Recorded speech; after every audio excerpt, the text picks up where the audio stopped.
I'm looking forward to having a blast on a getaway with my friends, all thanks to your credit card. Suddenly, James called me. Lately, he's been returning home late, sneaking conversations on the phone with Sandra, and acting nervous around our place. It made me wonder if he had been planning something secretive all this time. I had my suspicions that James and Sandra were up to something together. Fortunately, I was ready for whatever they had planned. Maybe I should act shocked about it. What do you mean by yours? I asked, needing an explanation. I was already aware that James had plans to leave for a trip today. To be honest, I find it astonishing. If he thinks he can deceive me, I wish he had thought his plan through more carefully. I've been patient with everything up until now. However, today, I can't help but feel the need to seek revenge. I've always had a plan for revenge up my sleeve. It's high time we stand up to James and his sister after all the patience we've shown. I believe that by the end of today, things will start to make sense. I hope they enjoy their trip, not knowing that I have someone on the inside working with me. My name is Kelly Brook, and I'm 36 years old, living in a house with my husband James. I jumped straight into work right after finishing high school. Thanks to some experience and a recommendation from my boss, I've earned several certifications. In my company, these certifications and a solid track record mean a lot. At about 23, I was promoted to a lead position, which was quite an achievement as I was the youngest to ever do so in my company. Even though it's just a leadership role, it's a big deal to me. I always had this quiet goal of climbing up the corporate ladder, aiming to become at least a department head someday. As time went by, the company welcomed some fresh faces, including James. Even though I'm younger than him, I held a higher position at work. My job was to train James along with 3 other newcomers, making it 3 trainees in total. Hey Kelly, we're about the same age, aren't we? And you're already a supervisor? That's amazing, James remarked, showing his surprise. Yeah, I might be a year or so younger. I've been working here since I decided to leave high school early. It's given me a lot of experience, I explained. James seemed impressed by my early career focus. He would often praise me during those days. Eventually, James began to show interest in me, and although I was hesitant at first, I found myself falling for him over time. Our relationship followed a familiar path, going out for meals, taking drives together, and eventually, we decided to move in together. Living with James, I started noticing his less meticulous habits. I thought it might be his way of showing trust, being his authentic self with me, so I tried not to let it bother me too much. After some time, James proposed and I accepted. We then sat down to talk about our future together. I'd love for you to be a stay-at-home wife, James suggested. I'll work and make money, and you can look after the house. It's the ideal setup. I also want us to start a family soon, buy our own home, and plan our wedding. I'm thinking wedding first, then buying a home, followed by kids. What's your take, Kelly? James, your plan sounds lovely, I responded. The sequence doesn't really matter to me, but we do need to think about our financial situation, especially with our savings. And I'm not planning to quit my job, even if we have kids. We could arrange our work schedules to be more flexible. I'm just worried about how we'll manage financially if we decide to buy a house. Yeah, I understand that, James admitted, but it bothers me that you earn more than me. Still, I dream about us having our own place. I was hoping we could buy a house right after we get married. That might be difficult, I pointed out, hinting at the challenges ahead. Since I already make more money than you, James, let's focus on managing our wedding and getting a house for now. We can think about having kids later and figure out what to do regarding my job at that point. All right, let's go with that plan, James agreed. Deep down, I really didn't want to leave my job, but I proposed this idea to keep things balanced. Otherwise, I feared James might keep pushing his expectations on me indefinitely. During our engagement, we threw a party that both our families attended. James's sister, Sandra, was away traveling, So our wedding was the first time I met her. She barged into the bride and groom's prep room without knocking, sized me up with a smirk, and remarked, "So this is James's choice? A bit on the simple side compared to his ex's, huh? Oh, I'm Sandra, your new sister-in-law. Just so you know, I'm pretty straightforward with family." I'm Kelly. Nice to meet you," I replied, somewhat taken aback by her bold demeanor. Sandra waved dismissively and left the room, leaving me a bit shocked by her blunt introduction. Yes, this new sister-in-law of mine was certainly a character. Later on, I met Sandra's husband, who seemed like a reasonable person in contrast. Our wedding ceremony was beautiful and went smoothly.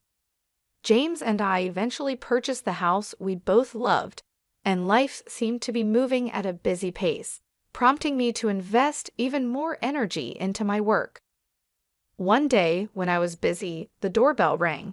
I asked James to answer it. He returned, all smiles and laughter, with Sandra, who had decided to drop by unexpectedly. "Kelly, hey, look at James, owning such a big house. That's pretty good for him, right? After all, he's my little brother," Sandra commented, making herself comfortable. "I've been working hard. Feel free to make yourself at home. Kelly, do we have any snacks or something? My sister's here, so let's be quick." I couldn't shake off the feeling that something was off with James's behavior.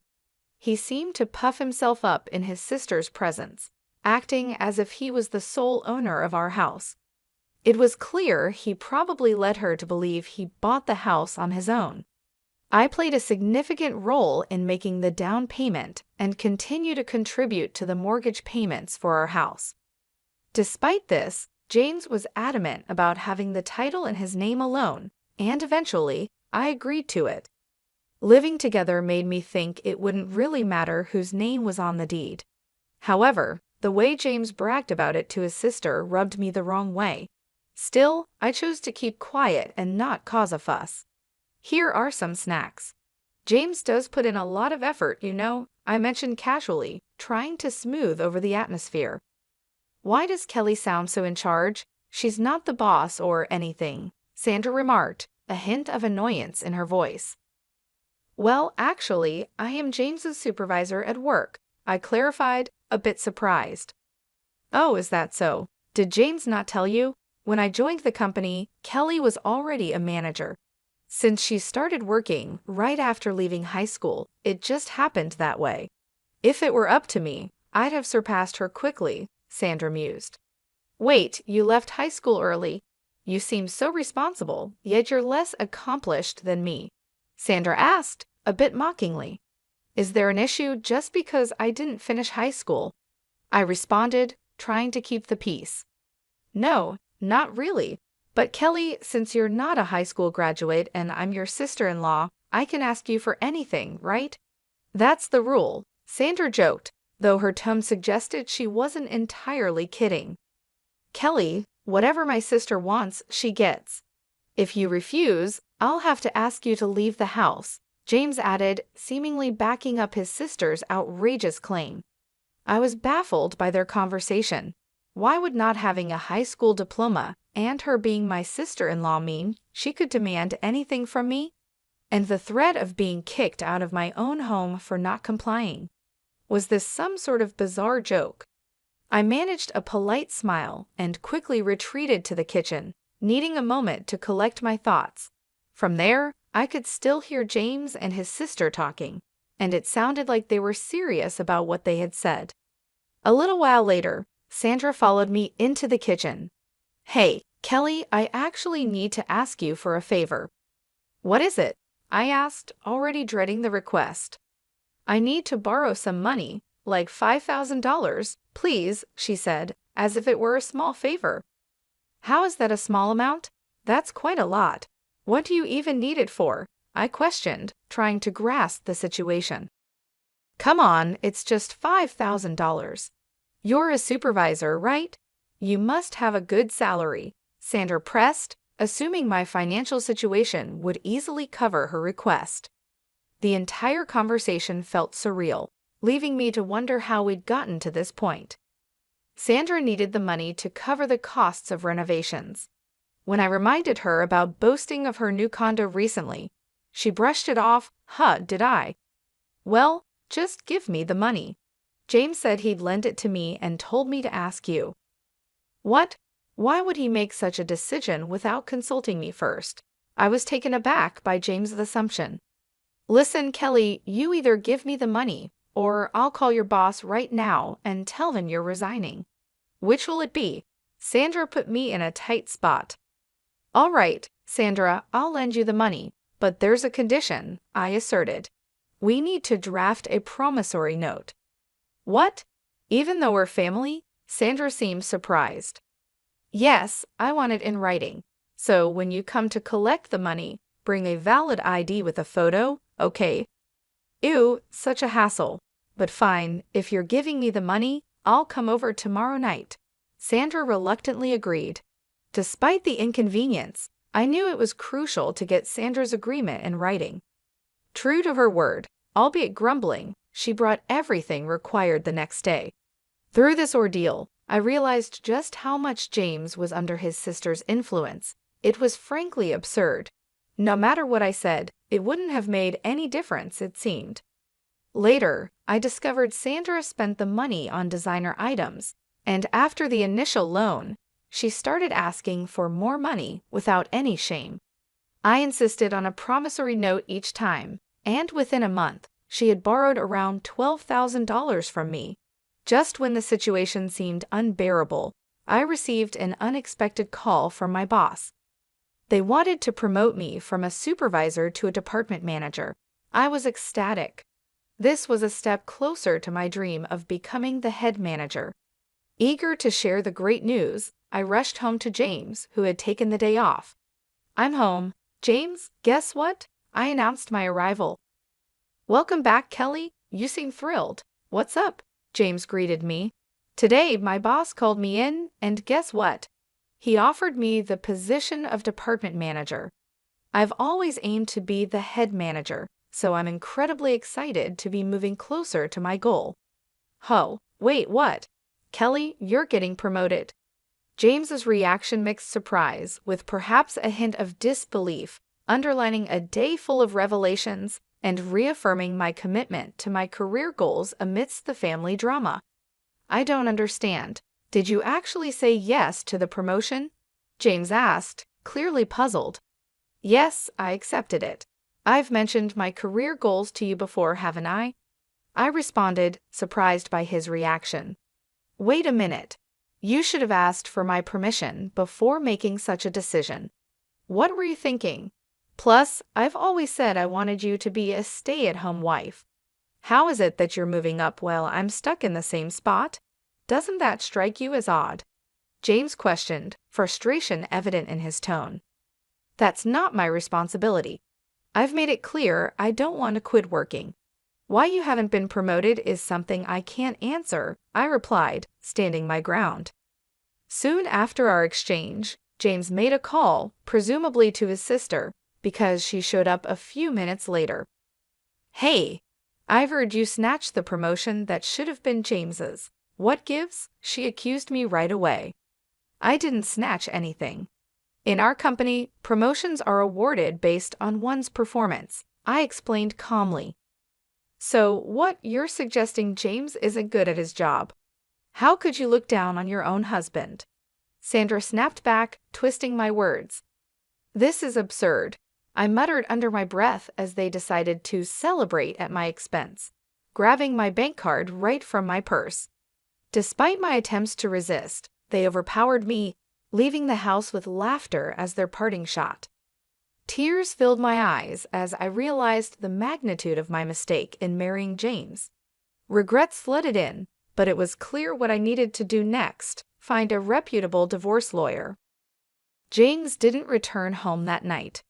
The following day at work, he approached me with a smug expression. Yesterday was so fun. Nothing beats a feast paid for by someone else. Thanks for covering it. He handed me the receipt from a high-end barbecue place, showing a charge of $1,500, along with receipts from luxury bars amounting to a staggering $9,000. I was fuming inside but bit my tongue as more colleagues arrived. On my way home, I checked my bank account and was horrified to discover a total of $9,000 had been withdrawn. I confronted James as soon as I saw him. "James, what on earth were you thinking, spending $9,000?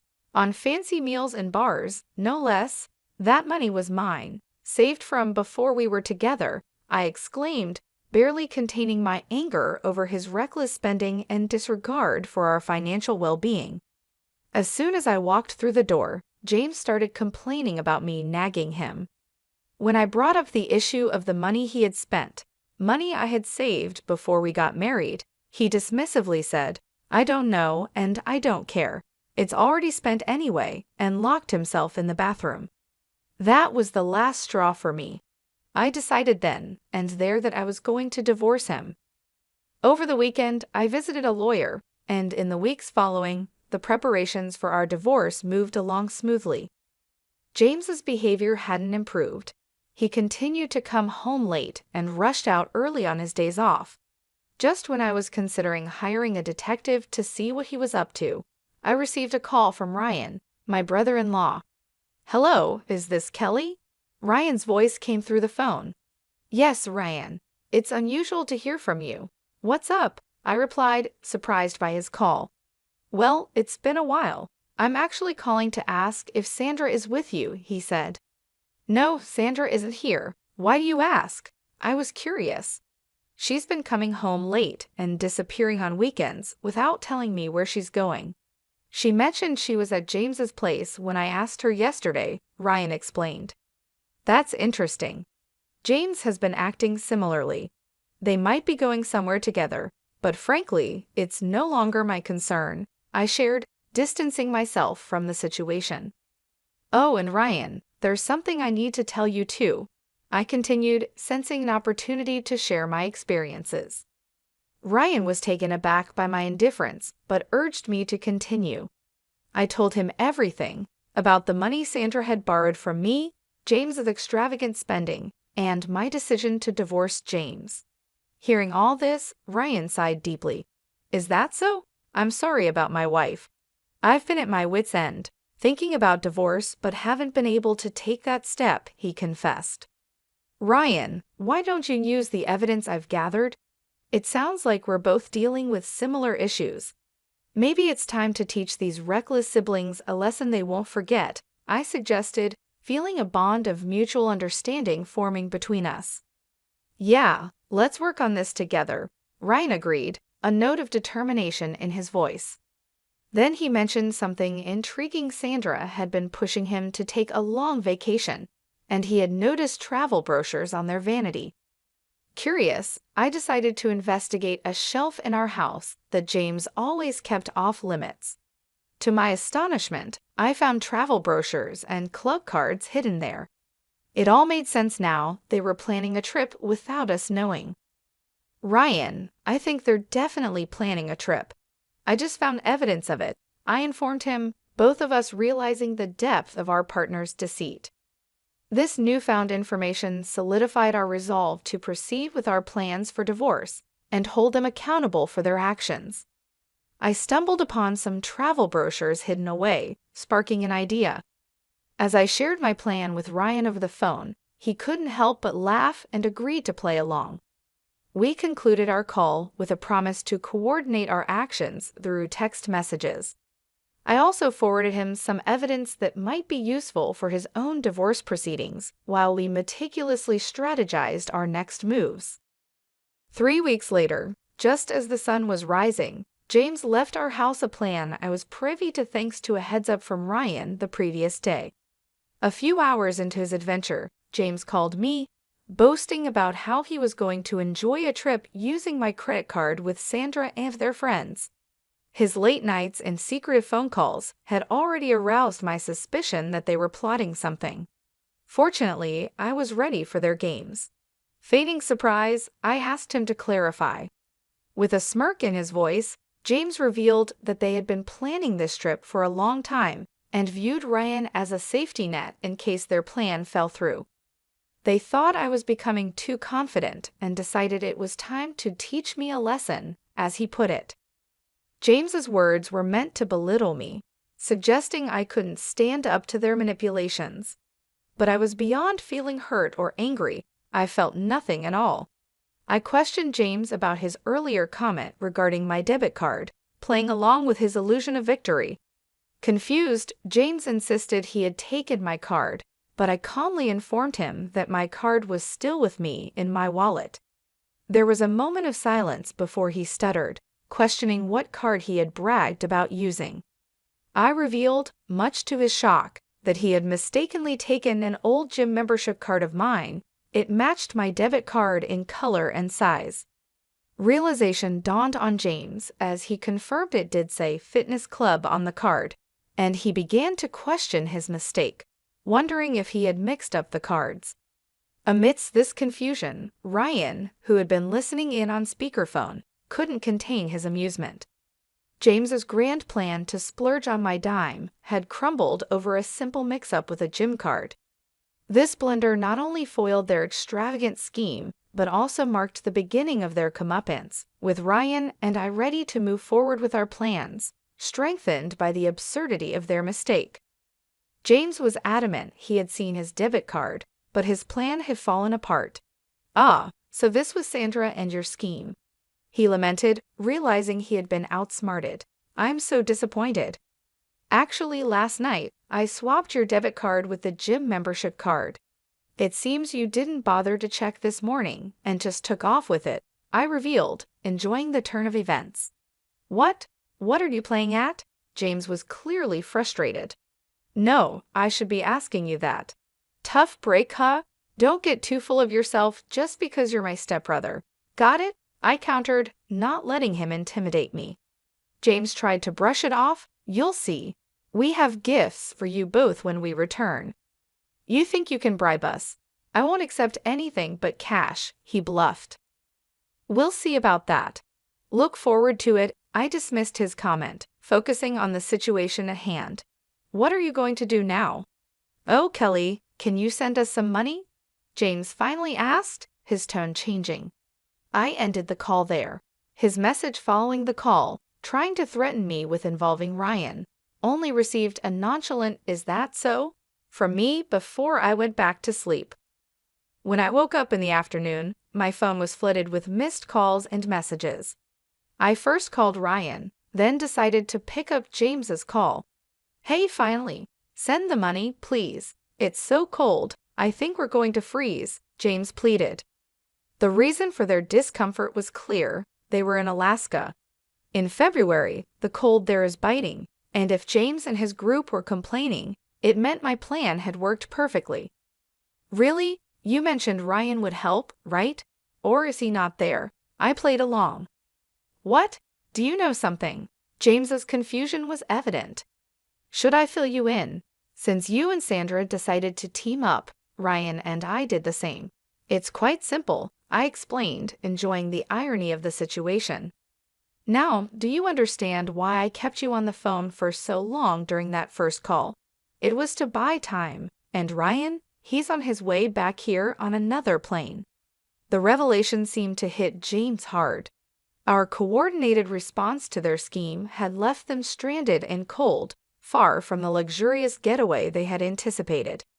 My satisfaction came not just from thwarting their plan, but also from the solidarity Ryan and I showed in facing their deceit. As soon as I received confirmation that Ryan had boarded his flight back, I ended the call with a clear message to James. "We've joined forces to teach you a lesson. Now, find your way back on your own. See you." And with that, I hung up, eager for Ryan's return. I took this time to call my lawyer, setting up what would be our final meeting about the divorce before James and his companions could make their way back. I anticipated a confrontation upon their return and wanted to be fully prepared. Just a few hours later, as predicted, James and his entourage arrived, bursting with indignation. "Kelly, what the hell? You better be ready to move out. Ryan sided with you, hasn't he? Why do you return before us? This is unbelievable. You think I'm okay with this? Apologize now." "Shut it and sit down." Ryan intervened, his usually calm voice now booming, commanding James and his friend to sit immediately. They complied, shocked into silence by Ryan's authority. Our lawyer wasted no time, distributing his business cards to James and his friend, who looked utterly confused as they accepted them. Without further ado, Ryan and I presented them with a stack of papers. Their confusion turned to shock as they skimmed the documents, their complexions draining of color. "Wait, this talks about dividing property. You're not suggesting a divorce, are you?" James stammered, disbelief coloring his tone. "It's on mine, too. A divorce? What did I even do? This has to be a joke, right?" James's friend echoed his disbelief, looking from one to the other for confirmation. "Yeah, right," Ryan responded, his tone final. "I'm heading home. I've had enough. I've been recording your daily tantrums for a while now, including that call you made during your so-called vacation, James. You really don't see the problem with your behavior, do you? I can't keep living like this." "Wait, are you serious?" James's voice was tinged with a sudden realization of the gravity of the situation as the reality of impending divorces began to sink in. The tables had turned entirely, with Ryan and I standing united, ready to move forward from the chaos they had created. "I mentioned it before, didn't I? I want half of the down payment we made on the house, plus the remainder of the mortgage, and I want back the savings you used from when I was single." I firmly stated my demands to James. Turning to Sandra, I continued, "And you, Sandra, you're going to repay me for the money you borrowed and the additional amounts you withdrew from my savings along with James, right?" Sandra tried to deflect. "Wait, James was the one who bought the house, and I never borrowed or spent any of that money. You're making false accusations." "Sandra, please review the documents. There's a promissory note outlining exactly how much you owe," I pointed out, undeterred. "No way. I don't know anything about this." "Without proof, I'll just dismiss this as useless," she retorted, attempting to downplay the seriousness of the evidence.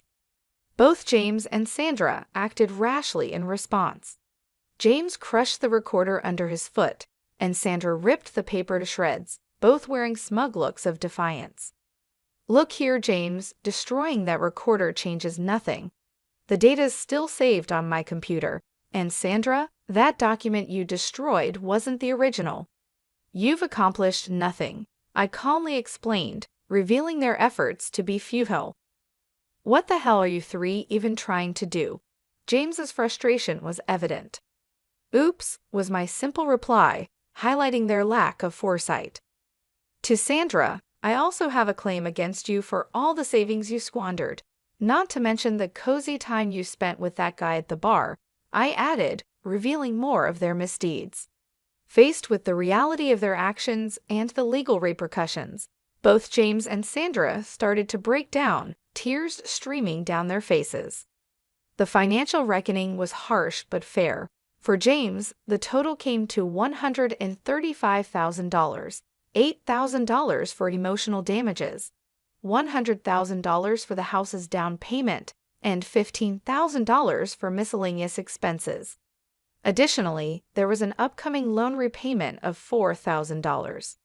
Sandra's bill amounted to $35,000, which included $11,000 for miscellaneous expenses and $31,000 for the loan she had acknowledged with the promissory note. As for Ryan's claims against Sandra, given her intentional distress and frivolous spending, the total was $135,000. $55,000 for emotional damages, and $80,000 for miscellaneous expenses, all calculated without dividing any assets like condos. This stark financial and emotional toll underscored the consequences of their actions, serving as a potent reminder of accountability and the importance of integrity in relationships. After the fallout, I half expected James and Sandra to attempt suing us, given their track record. However, our sharp attorney had already anticipated such moves, including a clause in the settlement paperwork essentially saying, "If you try to sue, you'll surely lose." No one will represent you, and it'll only cost you more. Focus on your repayments instead. With that, we managed to avoid court altogether. I collected my things and left our shared home behind. Word of the whole ordeal somehow reached my workplace, leading to James being transferred to another branch, which helped put some necessary distance between us. Not long after, James reached out with a message that took me by surprise. "Kelly, I miss you. Life's empty without you. Can we try again? You can focus on your career all you want." But I knew better than to fall back into that cycle. "It's not going to happen. Goodbye," was my firm reply. Then came Sandra, trying to play the family card. "Kelly, think it over about my brother. What if we all live together again? Maybe we just misunderstood each other. I think things could be better." My response to her was just as resolute. "Sandra, it's not going to happen. I'm sorry. Goodbye." Both of them pleaded, but I stood my ground, cutting off all contact. Ryan, it turned out, received similar pleas, but also chose to ignore them. One day, passing my old house in a taxi, I noticed a "for sale" sign out front. With the settlement paid in full and all communications cut, I had no clue how James and Sandra were faring, nor did I want to know. As for me, I've moved on and up literally. I bought a condo and settled into my new life. Work has been fantastic, and I was recently promoted to regional director, a role I've long aspired to. Ryan and I have also grown closer, finding comfort and compatibility in each other's company. We've gone out a few times, discovering a surprising ease in our interactions. Life has vastly improved post-divorce, confirming my decision was the right one. As for what's developed between Ryan and me, well, that's a tale for another day.